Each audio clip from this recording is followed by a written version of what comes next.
A passagem que nós vamos meditar é Colossenses 1, 13 e 20. Eu vou ler aqui. O qual nos tirou da potestade das trevas e nos transportou para o reino do seu Filho amado, em quem temos a redenção pelo seu sangue, a saber, o perdão dos pecados, o qual é a imagem do Deus invisível, primogênito de toda a criação, porque nele foram criadas todas as coisas que há nos céus e na terra, visíveis e invisíveis, sejam tronos, sejam dominações, sejam principados, sejam potestades. Tudo foi criado por ele e para ele. Ele é antes de todas as coisas, e todas as coisas subsistem por ele. E ele é a cabeça do corpo da igreja, é o princípio e o primogênito dentre os mortos, para que em tudo tenha toda a preeminência, porque foi do agrado do Pai que toda a plenitude nele habitasse. Amém.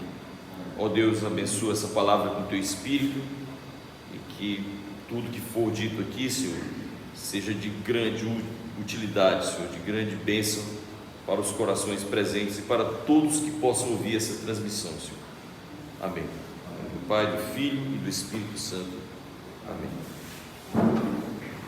Irmãos, o tema da mensagem de hoje é o fruto de uma reunião que nós tivemos essa semana, uma reunião de prestação de contas da igreja, e a respeito das últimas reformas e obras que fizemos e da movimentação das ofertas. A gente fez uma reunião lá em casa, né?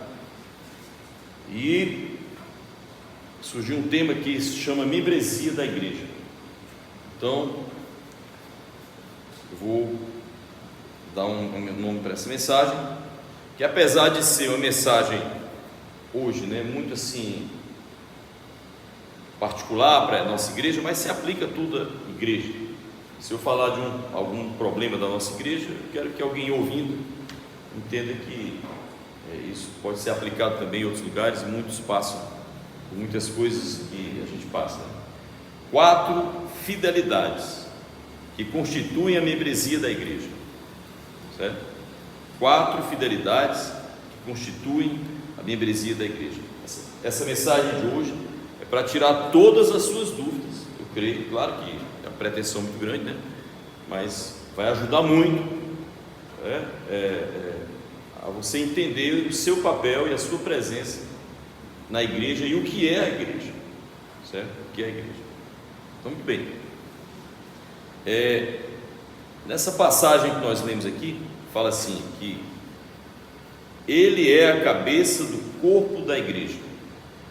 Então vejam como é que a igreja é apresentada, como o corpo de Cristo. O corpo de Cristo, né? Então, ser membro da igreja, certo? É ser membro do corpo de Cristo. Essa é a primeira grande riqueza. O que é ser membro da igreja? Não é ser filiado, não é só ser filiado em igreja local. É importante, começa por aí, né? Isso é importante. Ou ter uma carteirinha de membro, ou se dizer membro. Não. O propósito de Deus, quando Ele chamou para a igreja dele, é que você fizesse parte do corpo de Cristo. O que significa o corpo? Muitas coisas. Por exemplo, quem cuida do seu corpo? O seu corpo aí, você que está me olhando ou me ouvindo, é você, não é não? Quem corta minhas unhas sou eu, né? Eu não considero, eu acho que eu tenho cócega, não sei, nunca ninguém cortou minha unha, né? Eu não sei se isso é mérito, o que é, né? Eu mesmo corto minhas unhas, né? Quem é meu cabeleireiro? Eu, né? Eu comprei uma máquina, certo? Aí lá em casa, ontem mesmo eu cortei o cabelo, já adquiri uma habilidade tremenda, faço o pé, faço aqui em cima e tal. Então, já conquistei a esposa, né? Não precisa mais, está muito alinhado mais, né? Será? Não, estou brincando, viu?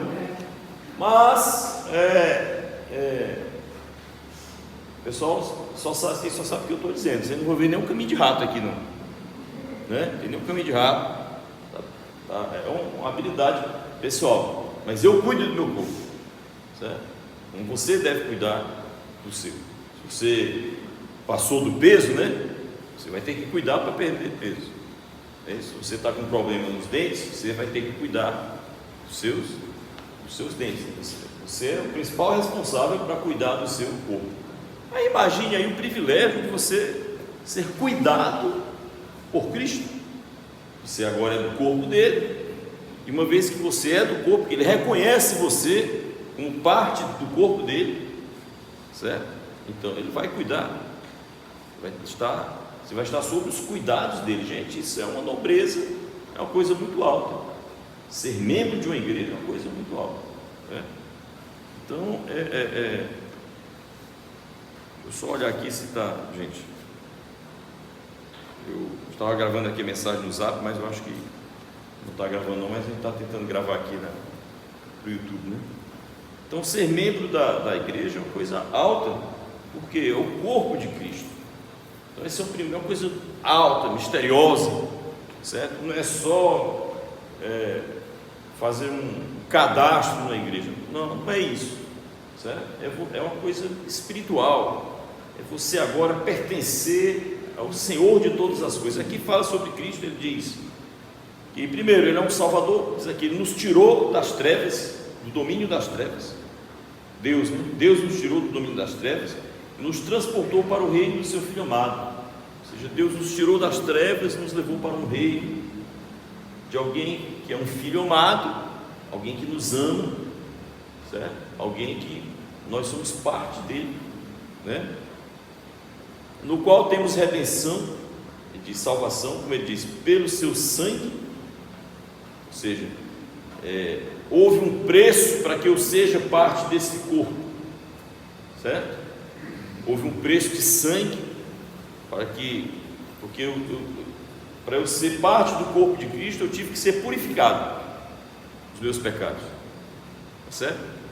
Algum de vocês faria um transplante de um órgão apodrecido para você? O pessoal, quando vai fazer transplante, é a maior, né? Maior novela, né? A pessoa tem que tirar o órgão, a pessoa ainda tem que estar viva, né? É isso? Pessoal, eu não entendo muito de transplante, né? Mas eu sei que é isso, né? Tira ali, a pessoa tem que ser só a morte cerebral, né? Tira o coração ainda ali funcionando e tal, porque ninguém coloca um coração morto dentro da pessoa, certo? Ninguém transplanta, ninguém vai botar em você uma coisa morta. Então, para que você fizesse parte do corpo de Cristo, você teve que ser purificado, certo? Você não pode se agregar ao corpo de Cristo algo morto, algo sujo, imundo, não. Então, o preço dessa adesão é o próprio sacrifício de Cristo. Morreu na cruz, pedindo a Deus que nos perdoasse, e Deus aceitou. Eu aceito esse sacrifício, todos têm o meu perdão, né? Então, aí diz mais sobre Cristo: ele é a imagem do Deus invisível, Deus que nunca ninguém viu, se fez homem, né? Então, quem viu Cristo, viu Deus, como ele disse para Filipe no Evangelho. Filipe diz: mostra-nos o Pai, isso basta. Aí Jesus diz: há quanto tempo estás comigo? Quem me viu, viu o Pai, né? Então, coisa alta, né? Aí ele diz que tudo foi criado nele, por ele, todos os poderes do céu, tudo quanto existe, tudo é feito em função dele ser o Filho amado, Cristo Jesus, o Filho amado. Existe antes que tudo existisse, né? Aí entra essa revelação: ele é a cabeça do corpo, certo? Que é a igreja. É aqui que nós estamos, ó. Ele é a cabeça do corpo da igreja, certo? Então, outras passagens, por exemplo, Efésios 5:23, ele diz assim: Cristo é a cabeça da igreja. Mesma coisa. Colossenses 24 diz: alegro-me no que sofro agora por vós, né? E etc. Ele diz outras coisas, ele diz: na minha carne cumpro o resto das aflições de Cristo pelo seu corpo, que é a igreja, certo? Quer dizer, eles que ainda sofrem pela igreja, acrescentando com o sofrimento dele os sofrimentos de Cristo. Aí você, mas Cristo já sofreu bastante, né? Sofreu muito, mas como eu vi essa semana de Dom Henrique Soares, né? Um bispo aqui de Palmares, né? Inclusive ele morreu semana passada, né? Da vítima da Covid-19, a nossa homenagem a ele, né? Ele disse que, por exemplo, Cristo não foi mãe, né? Então, quando uma mãe sofre, né, são sofrimentos que Cristo nunca teve, né? Aí você está acrescentando, né, os sofrimentos. Cristo nunca andou num barco como Paulo, subindo para cima e para baixo nas ondas violentas, passando 14 dias enfiado num breu dentro do mar, depois sendo jogado numa praia e mordido por uma cobra, né? Quer dizer, são sofrimentos que ele passou. Quer dizer, o sofrimento do missionário, certo? O sofrimento de implantar uma igreja, tá certo? O sofrimento de fazer a obra da fé. Então são sofrimentos nossos que vão se acrescentando aos sofrimentos de Cristo. São sofrimentos agradáveis a Deus, porque nesse sofrimento se prova também o nosso amor, tá certo? O pessoal não gosta dessa frase não, mas todo amor implica em algum sofrimento, em alguma renúncia, tá certo? O egoísmo é que não tem sofrimento nenhum, mas onde houver amor, tem sempre algum tipo de sofrimento, né? Então, irmãos, quando a gente casa, e aqui é a mensagem que eu tinha prometido pregar, né, e falar para o Gustavo e para o Rafael, que estavam ali na reunião, né, sobre a membresia. Hoje uma pessoa me perguntou e Deus me deu assim uma luz maravilhosa, que seria falar sobre 4 fidelidades que determinam a membresia. Então vejam só, quando a gente casa, qual é a promessa do matrimônio? É só uma, só existe uma promessa no matrimônio. Qual é? Fidelidade. Ou não é?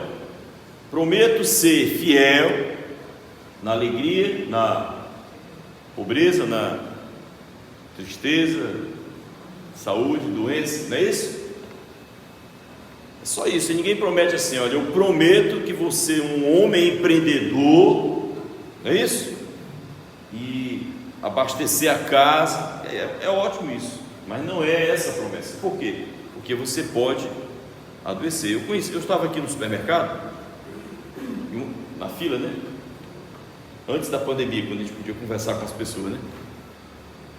Aí eu estava fazendo as compras, né?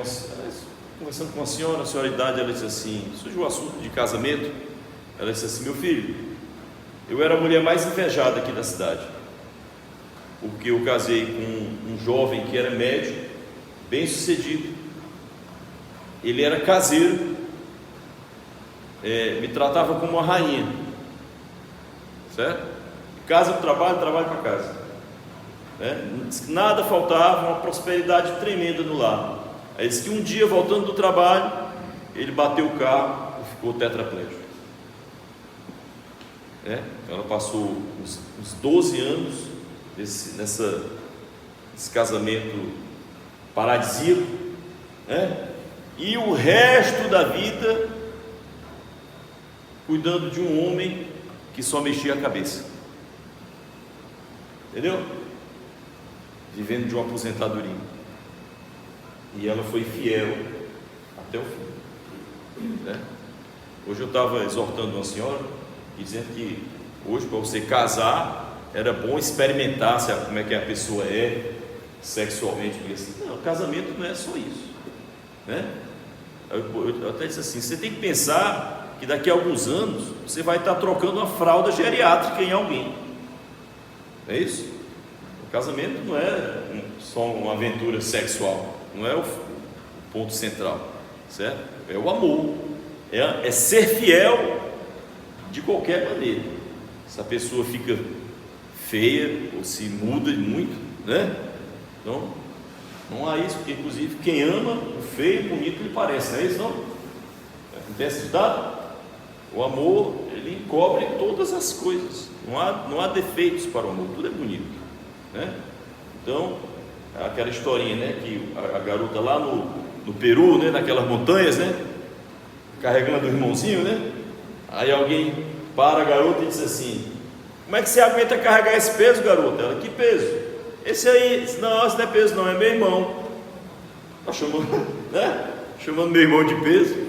Isso não é peso não, esse aqui é meu irmão, viu? Quer dizer, não pode chamar o irmão de meu peso, né? Muito bem, então é a fidelidade que marca o casamento. Então, quando nós nos unimos a Cristo, que a igreja, ela é a esposa de Cristo, não é isso? No Apocalipse, a esposa diz: vem, e o Espírito, a esposa e o Espírito dizem: vem. É a noiva, é a esposa. Então, o que a noiva vai prometer? Fidelidade. Fidelidade. Então, ser membro de uma igreja é ser fiel. Ser fiel. Fiel em quê? Eu vou dividir aqui didaticamente, né, para você pensar, meditar. Primeiro, a fidelidade espiritual. Fidelidade espiritual é o seguinte: unidade de fé, a mesma fé, certo? Quem é Cristo para nós, quem é o seu Espírito, o que agrada a Deus, o que desagrada a Deus. Não pode uma igreja ser dividida em doutrina, né? Temos que ter uma fidelidade ao Senhor em crer no que Ele ensinou. Ou seja, toda igreja, ela é apostólica, ela é ortodoxa, ou seja, ela tem reta doutrina, doutrina reta, a doutrina dos apóstolos. Então, essa fidelidade é muito importante, porque se Cristo deixou uma igreja no mundo e a gente começar a alterar a doutrina dele para adequar a nossa vida, certo? Fazendo da Bíblia um self-service, então não é fidelidade isso, certo? Então, essa fidelidade à doutrina, por isso que toda igreja que é digna de fé, ela tem uma identidade doutrinária com o Evangelho, com a palavra dos apóstolos, com a verdade, né? Ela não precisa adulterar a verdade. Então, agora, a fidelidade, então você, para ser membro da igreja, tem que estar dentro dessa fidelidade. Daí vem o estudo bíblico, a gente tem a nossa escola de fé, aprender as coisas. A gente não nasce sabendo, não é não? A gente não nasce sabendo. Se tivessem pegado o irmão Marcelo e dado para uma família da China adotar, o que é que ele estaria falando hoje? Chinês, mandarim, sei lá, né? Agora não pode ser que nem aquela piada, né? Porque ninguém pode contar mais piada de português, né? Porque estamos no politicamente correto, né? Então, 2 alemães, Antônio e Maria. Então, 2 alemães, Antônio e Maria, né? Adotaram um meninozinho de origem chinesa, né? Aí se matricularam no curso de chinês. O menino era recém-nascido, né? Perguntaram: por que vocês estão estudando chinês? Não, esse menino vai crescer. Quando crescer, já queremos estar preparados. Eles achavam que a língua já vinha no pacote. E isso aconteceu na Alemanha, né? Viu? Então, não é assim. A língua que a gente fala, o nosso sotaque, né? Entendeu? A gente vai mudando. Por exemplo, eu tenho uma irmã, Cristina. Cristina chegou aqui chiando. Ela era do Pará. 2, 3, arroz, galinha. Vai conversar com ela hoje. 2, 3, galinha. Mudou. Ela não tem mais o sotaque da infância dela. Então, nós podemos aprender, nós podemos mudar. A gente pode trocar uma falsa doutrina por uma doutrina verdadeira. Então, essa unidade doutrinária é uma fidelidade. Agora, outra fidelidade, a vida de oração. Quem é da igreja, aqui está escrito, confessai vossas culpas uns aos outros, orai uns pelos outros para que sareis. A oração feita por um justo pode muito em seus efeitos. Tiago 5,16. Então, meus irmãos, nós temos que ser fiéis em orar, certo? Eu tenho que nas minhas orações, né? Se é o aniversário da Fátima, né? Que foi essa semana, né? Orar por ela, ungir a irmã Fátima, né? Vamos ungir aqui hoje, não sei como vai ser a Assunção, né, irmã Fátima? De longe aqui, né?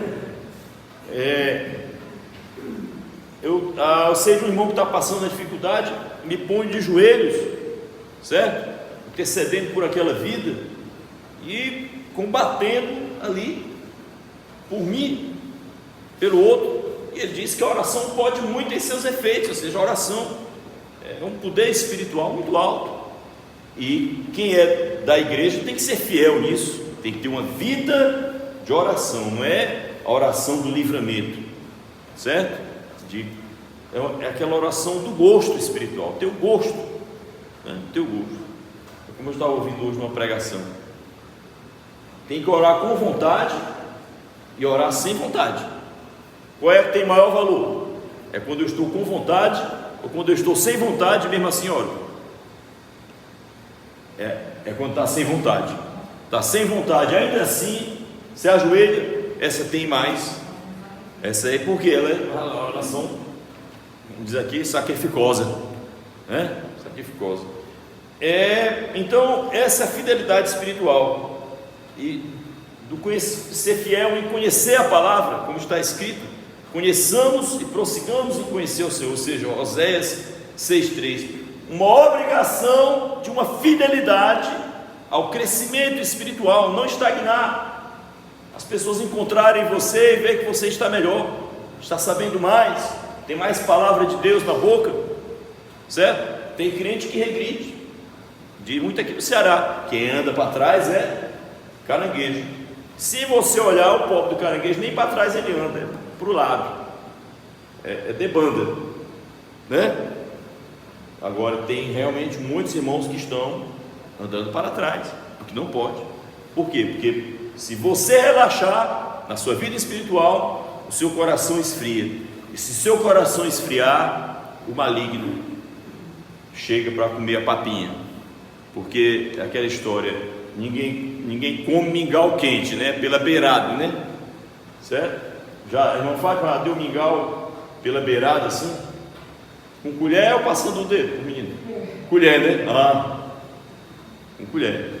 Então, na parte que vai esfriando, não no meio que está quente.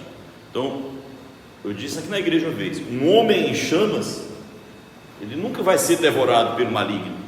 O maligno espera primeiro ele esfriar. Quando ele esfria, aí vira almoço. Então, muito cuidado, não pode esfriar, né? É que no casamento a gente pode esfriar, querer menos bem e ir levando, não pode. Está sempre renovado, né? Ontem à noite, por exemplo, eu fui comer um camarão com a patroa, R$24, né? Lá na beira-mar, né? Tinha vários preços, né? Nós pesquisamos, 35, né? 40. Aí sofremos uma tentação. Tinha um pessoal vendendo um pacote lá de turismo, queriam que a gente assistisse uma reunião num prédio. Aí a Liz quase que ia. Por que a gente não vai? Não, Liz, isso é vendas. Vendas, ninguém dá nada a ninguém. Eles iam dar R$100 para a gente comer em um restaurante. Aí eu disse, não, obrigado. Aí eu dei uma desculpa, a gente está aqui discutindo uma coisa. Aí o cara disse, não discutam não, é só amor. Não consegui enrolar o cara, né? Mas aí me sentei lá, comemos um camarão juntos, eu e ela. Mandei uma foto para os meninos para fazer inveja com os filhos, né? Ela tirou uma foto segurando o camarão e escrevia assim, servidos, né? Fazer inveja, né? Ou seja, estamos bem, né? Sempre estivemos bem, não, mas temos a obrigação de manter um bom relacionamento, né? Isso ajuda muito a família, ilumina a vida dos filhos. Então, assim você, espiritualmente, poxa, você é na igreja um irmão frio, a igreja canta, você não canta, né? Faça um esforço. Eu não estou com vontade de cantar, cante, que quem canta sem vontade está cantando com sacrifício, né? Então, não quer ler a palavra de Deus, leia, faça um sacrifício, é um sacrifício espiritual, é contra a carne. Então essa fidelidade é uma das fidelidades do membro, certo? Mostrar na igreja que ele é fiel espiritualmente, ele ama a doutrina reta, ele ama a oração, ele ama a intercessão, ele ama o conhecimento da palavra. Isso faz você um membro da igreja de Cristo. É a primeira coisa, fidelidade espiritual. A fidelidade segunda é a fidelidade material. Olha, Lucas 8:1-3 diz assim: Jesus andava de cidade em cidade, de aldeia em aldeia, pregando e anunciando o evangelho do reino de Deus, e os 12 iam com ele, e também algumas mulheres que haviam sido curadas de espíritos malignos e enfermidades: Maria, chamada Madalena, da qual saíram 7 demônios; Joana, mulher de Cusa, procurador de Herodes, e Susana, e muitas outras que os serviam com os seus bens. Com os seus bens. Ou seja, Jesus tinha um ministério, e ele saía, como diz aqui, de cidade em cidade, de aldeia em aldeia. Vocês acham que em todo lugar que eles chegavam, as pessoas já tinham um prato de comida preparado para ele, e uma hospedagem, né? Então ele precisava, ele disse, e os 12 iam com ele, ou seja, ele mais 12. Então é a despesa de 12. Hoje em dia a gente tem medo de entrar no restaurante com a família, não é não? Se entrar, se prepare, né, para gastar. É isso? É caro, é muito caro. Então Jesus tinha uma despesa, e aqui diz que as mulheres o serviam com suas riquezas. Então o Senhor, andando pela terra, tinha despesas ministeriais, e aquelas mulheres o ajudavam. Bem-aventuradas, foram as primeiras benfeitoras do ministério, certo? Que ajudavam o Senhor com as suas riquezas. Aí diz aqui João 3:29: e porque Judas tomava de conta da bolsa, pensavam alguns que ele tinha dito, que Jesus tinha dito a ele: vai e compra o que é necessário para nós e para a festa da Páscoa, ou ainda que ele desse alguma coisa aos pobres. Veja, Judas era o tesoureiro, e diz o evangelho que Judas roubava, certo? Ele era o tesoureiro.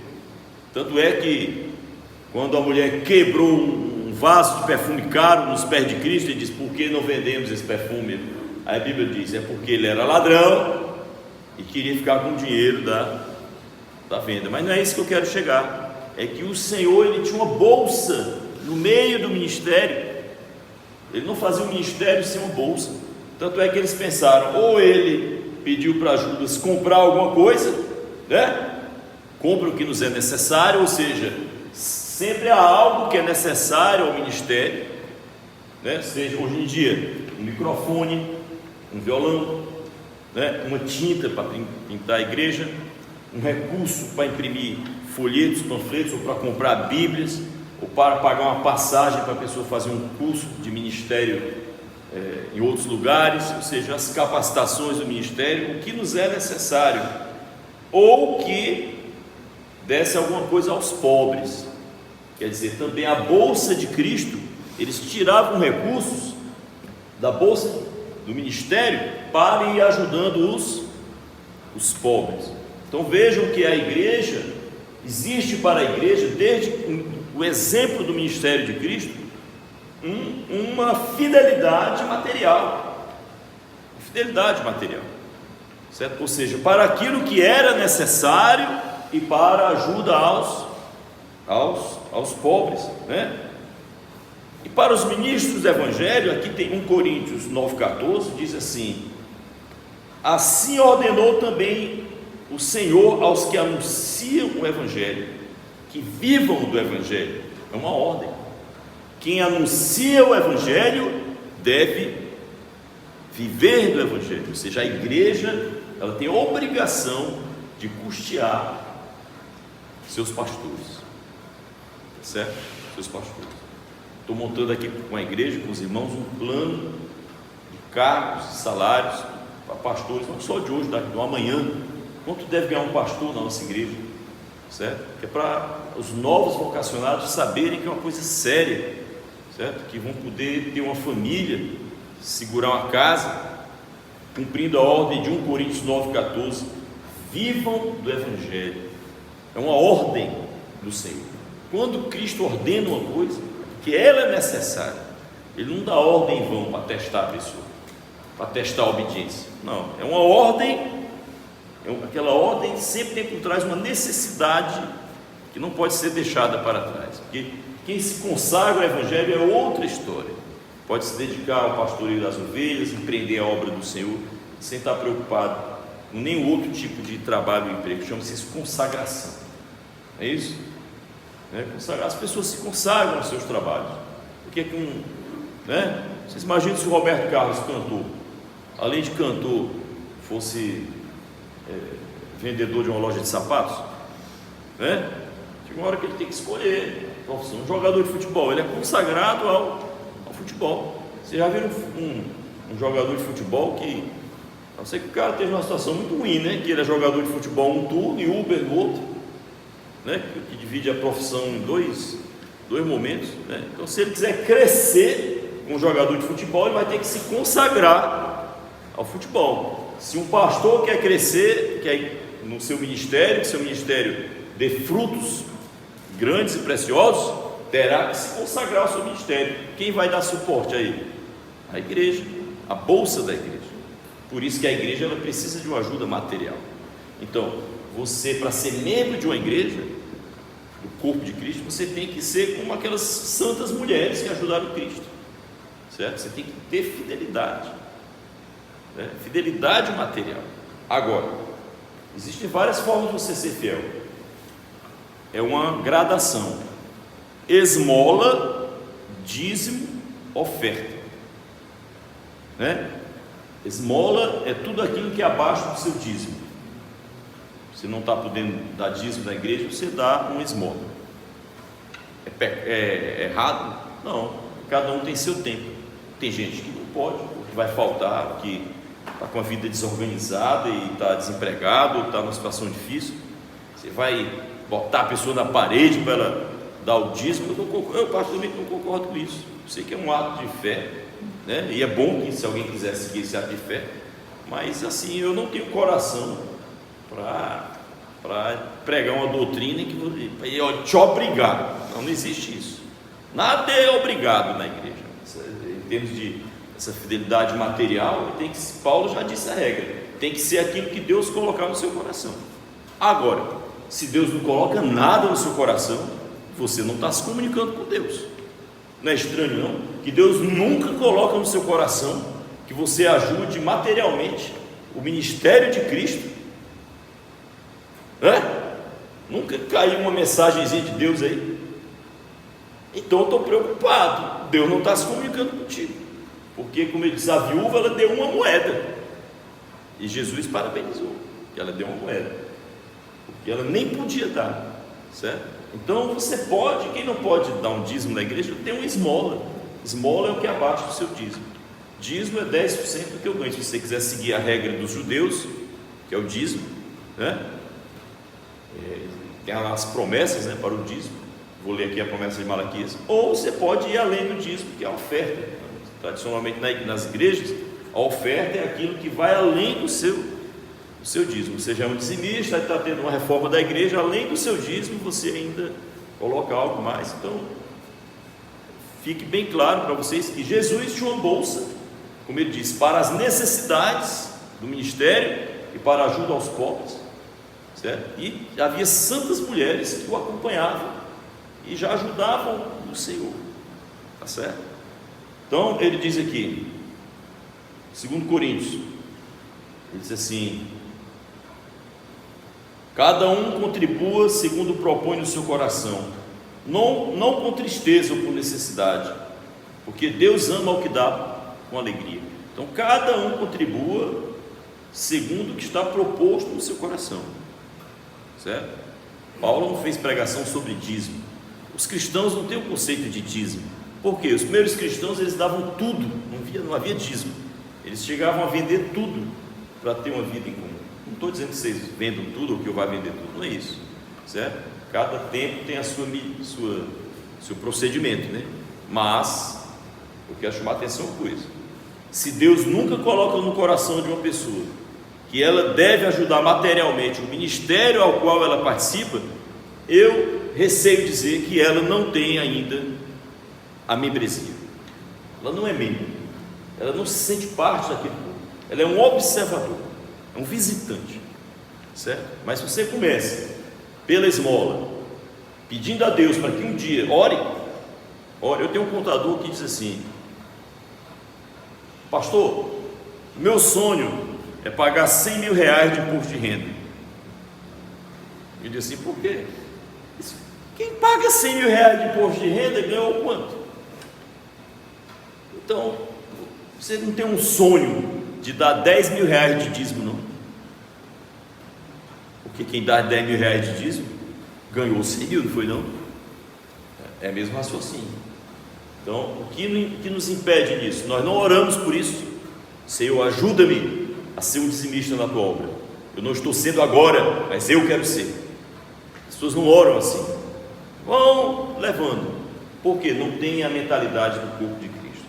A promessa grande de Malaquias diz: trazei os dízimos à casa do tesouro, né? A igreja hoje em dia, para que haja mantimento na minha casa, ou seja, não falte nada para a obra do Senhor, e fazei prova de mim. É a única passagem onde Deus diz para você prová-lo. Diz o Senhor: se eu não abrir as janelas do céu, não derramar sobre vós bênçãos tais, e que dela vos advenha a maior abastança.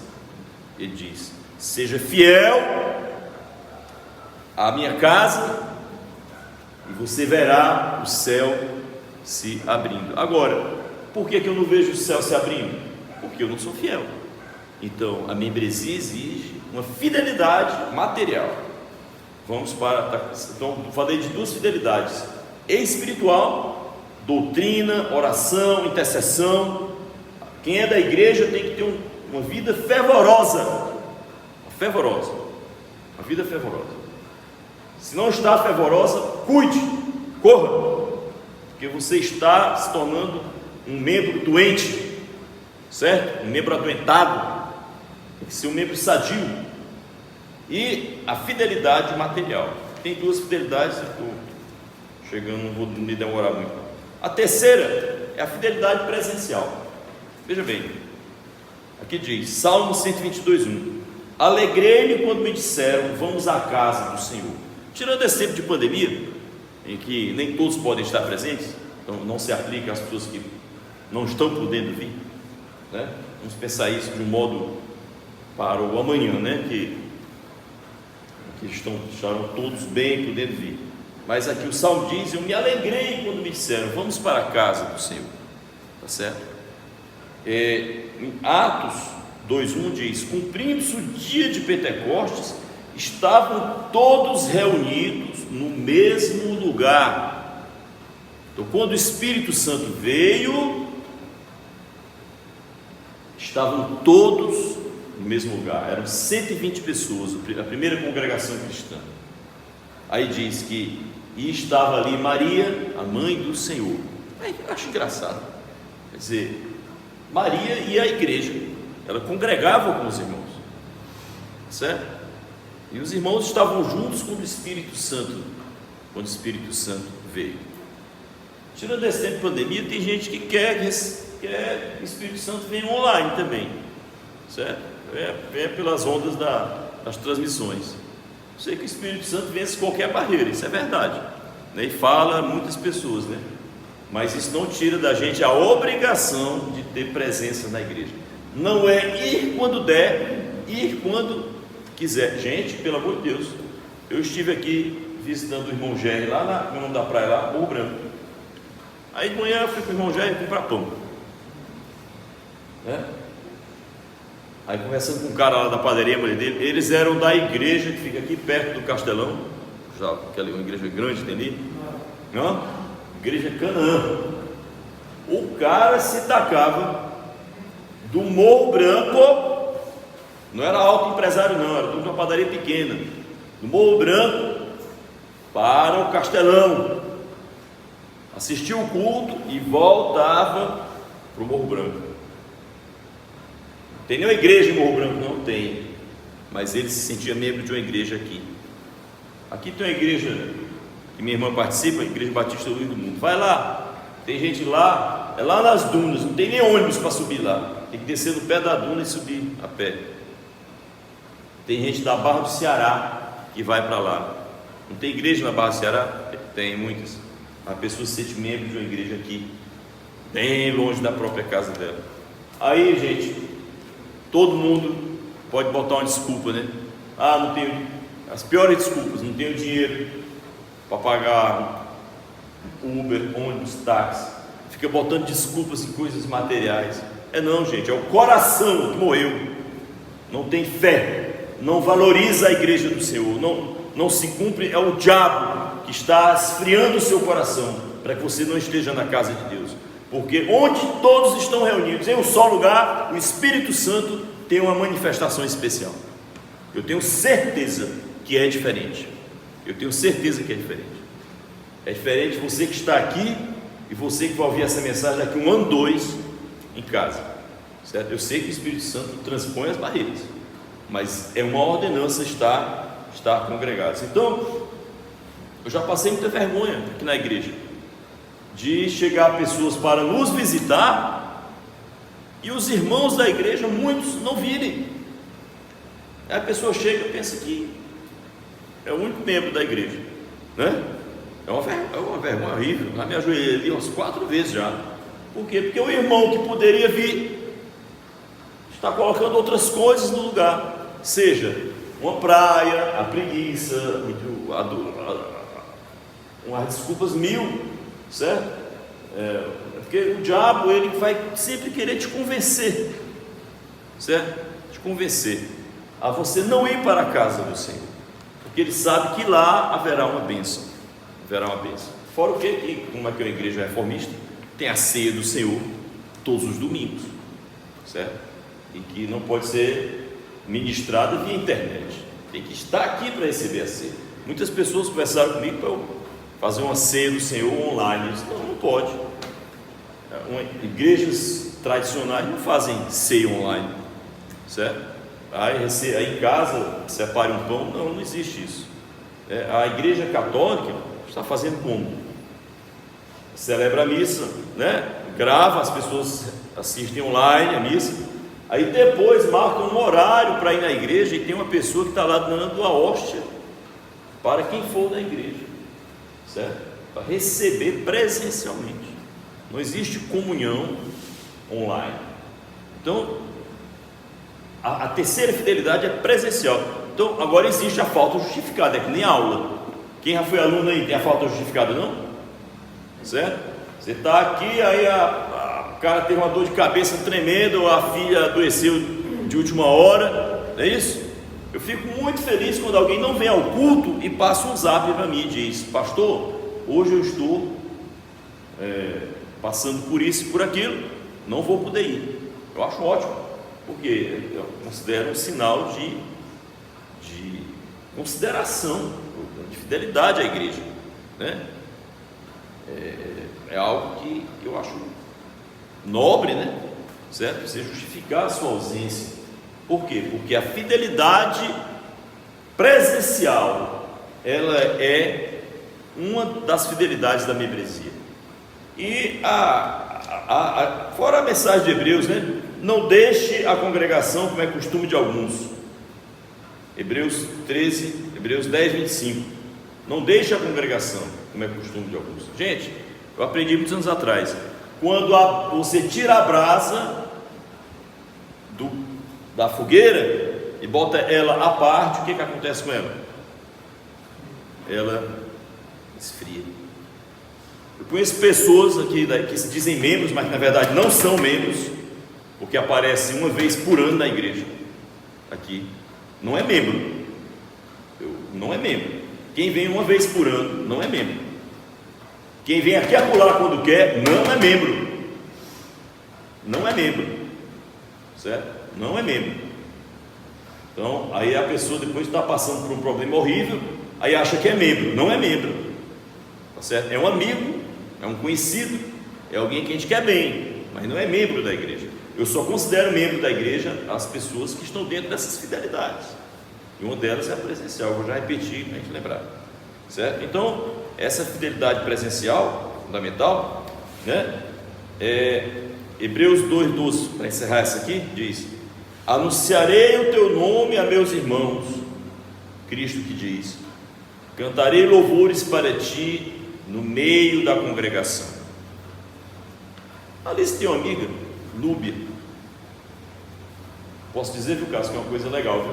O Cássio disse que eu nunca, tem a lei Cássio, nunca digo o nome de ninguém, né? Mas esse aqui eu posso dizer. A Núbia, uma vez, amiga do pastor Paulo, da irmã Janine, disse que uma vez passou um tempo em casa, sem querer ir com cultos na igreja.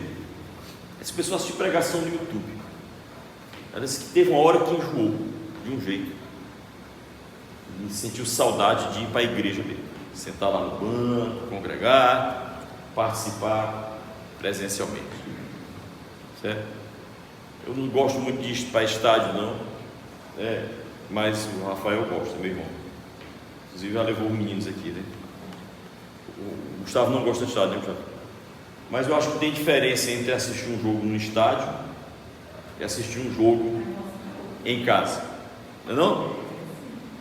Um jogo em casa, um jogo no estádio é outra coisa. Assim, claro que nem pode comparar jogo com igreja, né?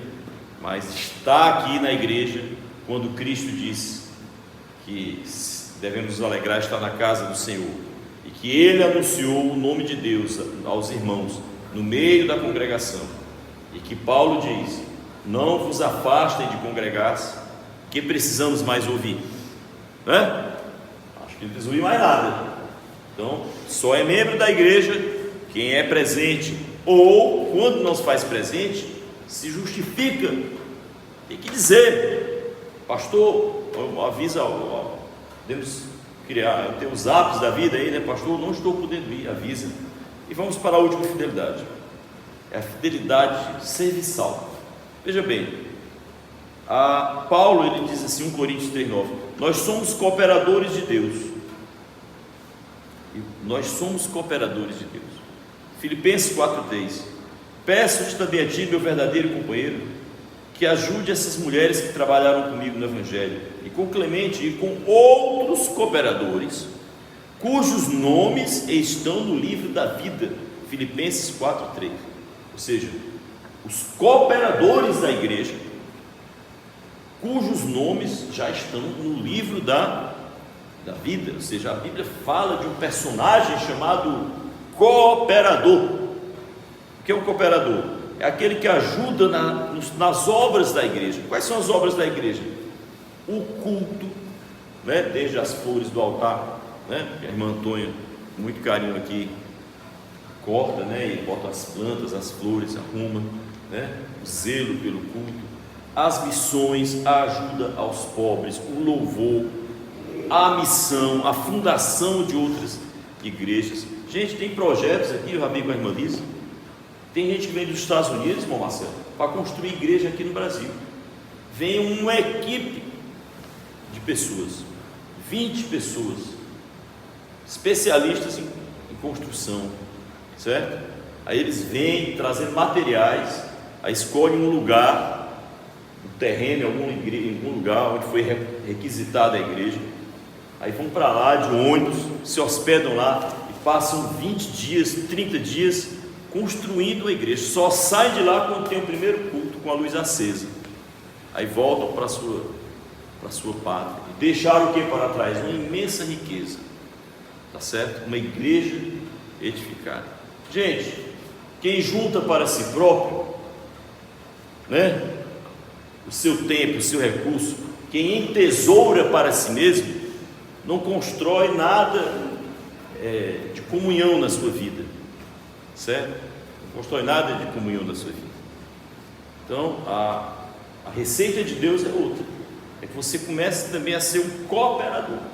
Agora, qual é o meu papel na obra de Deus? Pergunte a Deus. O Espírito Santo fala, ele vai lhe dizer. Paulo cooperou com Deus, levando o ministério para os gentios, os pagãos, e fez uma obra muito grande, como ele disse, um bom combate, e até hoje nós usufruímos do ministério dele, certo? Então, como eu sonhei uma vez, eu sonhei que eu visitava meu túmulo. Alguém já teve um sonho assim? Não é um sonho muito bom visitar túmulo, né?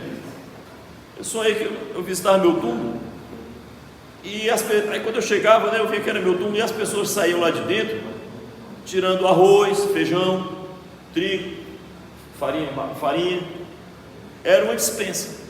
Aí eu entendi o sonho, que você tem que viver uma vida tal, que mesmo você morrendo, certo?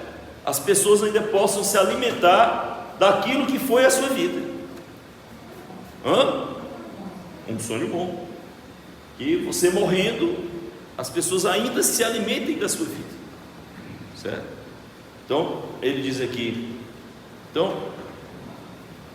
qual é a contrapartida de ser membro da igreja? Que tem aqui 4 peças, né, do quebra-cabeça, né? Fidelidade espiritual, fidelidade material, fidelidade presencial, fidelidade serviçal, ser um cooperador da obra. Qual é o benefício de ser membro da igreja? É quando tiver um jantar na igreja, eu não vou nem precisar pagar, eu já dou dízimo. Não, vou batizar um filho, não precisa nem dar nenhuma ajuda especial para a igreja, porque eu já sou dizimista. Nada disso é contrapartida, porque a igreja não é clube, tá certo? Qual é a contrapartida de ser membro da igreja?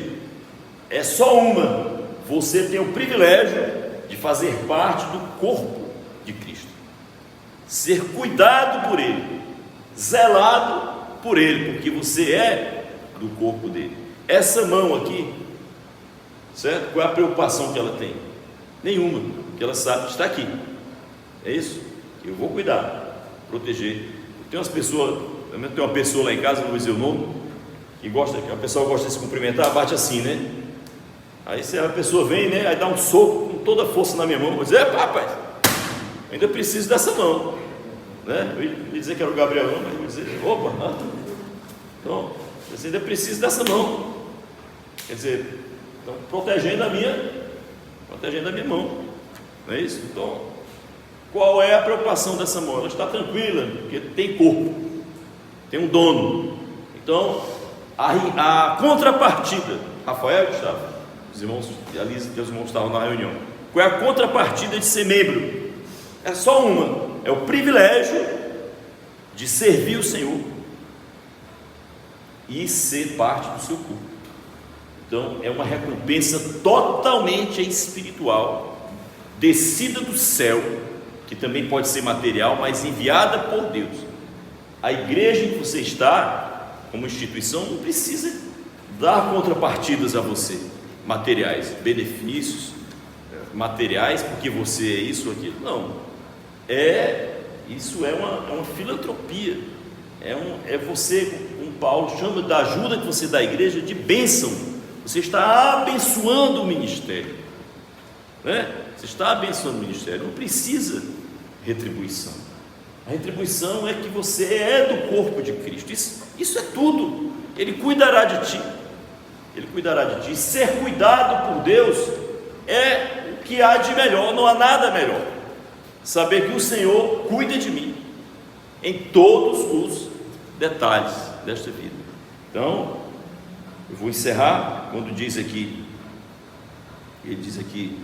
em Coríntios 12, 27: vós sois o corpo de Cristo e seus membros em particular. Olha que coisa profunda. Vocês são o corpo de Cristo e sois seus membros em particular. Ou seja, você é um membro do Senhor particularmente. Você é dele, você é do corpo dele. Isso é o prêmio. Esse é o prêmio. Então, pela minha fidelidade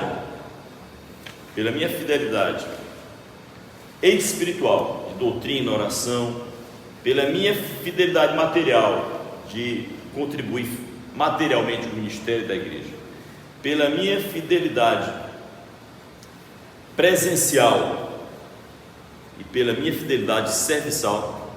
Agora eu queria fazer um aviso sobre a fidelidade presencial.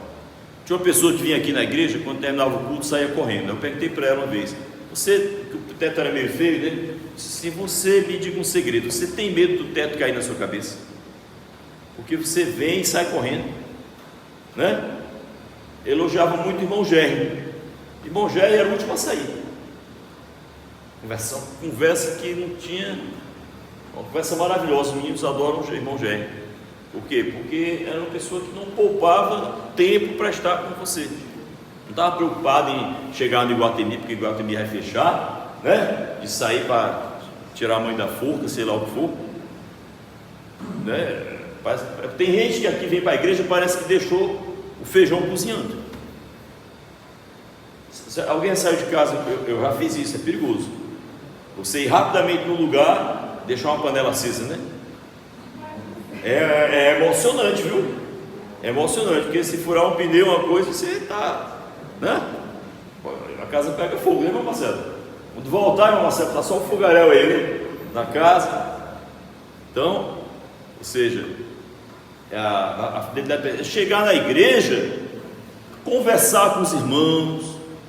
Tem gente que nem fala direito com os irmãos. Você dá boa noite, a pessoa não responde, não fala, a pessoa não, tem que ser alegre com os irmãos, não faz mal. Nós temos, olha, o Padre Jonas da Bíblia, ele dizia: o meu rosto é para as pessoas, não é para mim. Eu não posso chegar aqui, mas o poderoso chefão, né, Marlon Brando, eu dou uma dica para você: pegue 2 pedaços de giz, bote aqui dentro, que aí fica com o queixo mais grosso, fica parecendo um poderoso chefão. Está na igreja, sorrisos, abraços e uma pesquisa. Você está precisando de alguma oração? O que você está passando? Posso te ajudar com as minhas orações? Isso é presença, viu? Isso é presença, né? Tomar um suquinho ali com o pessoal, né? Conversar um pouco. Pode conversar sobre tudo, mas não esqueça de saber pelo menos as demandas espirituais dos irmãos. Falar um pouco da palavra, testemunhar como foi sua semana, algo que Deus falou ao seu coração, né? Edificando uns aos outros. E o último versículo, né? Ele diz aqui: olhai por vós, por todo o rebanho sobre o qual o Espírito Santo vos constituiu bispos. Falando aqui para as pessoas que estavam à frente da igreja, né, naquele tempo, para apacentardes a igreja de Deus, que ele resgatou com o seu próprio sangue. Esse versículo, ele mostra o preço da igreja. A igreja, ela tem o preço do sangue de Deus, porque ele diz, a igreja de Deus, que ele resgatou com o seu próprio sangue. Ele não diz a igreja de Cristo, né? Porque Cristo é Deus. A igreja de Deus, que ele resgatou com o seu sangue, o sangue de Deus, né? Então, a igreja não é coisa qualquer, é uma instituição preciosa, a mais preciosa. Nós somos mais preciosos do que qualquer família real que exista lá na Europa, do que qualquer palácio que possa haver nesse mundo. A igreja é mais. Estar aqui, ser membro da família real de Deus, é mais do que tudo que há na terra. É uma honra alta, certo? E não é mentirinha, é verdade. Sou membro da igreja de Deus, foi comprada com sangue. E Efésios 3:21 diz: a esse, ou seja, a Deus, a glória na igreja, por Jesus Cristo, em todas as gerações, para todos sempre, amém. Ou seja, onde é que Deus é glorificado? Deus é glorificado na igreja. Se você está em casa assistindo essa mensagem no YouTube, mas você tem essas 4 fidelidades, você é membro da igreja, e por isso Deus está sendo glorificado aí no seu sofá, onde você está, porque você é a igreja do Senhor, certo? Você é a igreja. Alguém decorou as fidelidades? Vamos lá, comigo, lição de casa, né? Aprender. Vou botar depois no zap aí, né? Comigo, fidelidade espiritual, fidelidade material, fidelidade presencial, fidelidade serviçal. Eu acho, irmão Gustavo, irmão Rafael, irmã Liz, que foi a nossa reunião, fomos nós lá, né? Que seja isso. O que você acha, Rafael? Hein, Gustavo? Então, caminhar com essa palavra de fidelidade, uma fidelidade que é um quebra-cabeça de 4 peças, que define se você é membro, certo? Se você está faltando em qualquer uma dessas, eu não digo que você é membro. E você pode ser membro hoje, e se quiser deixar de ser membro amanhã, também pode, porque até o fim da sua vida você é livre, mas espero que você só cresça diante de Deus. Amém?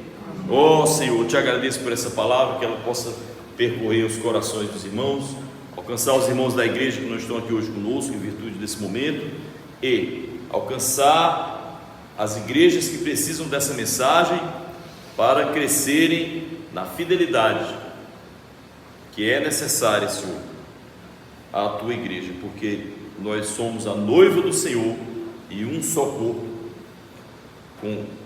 uns com os outros e com Ele. Amém.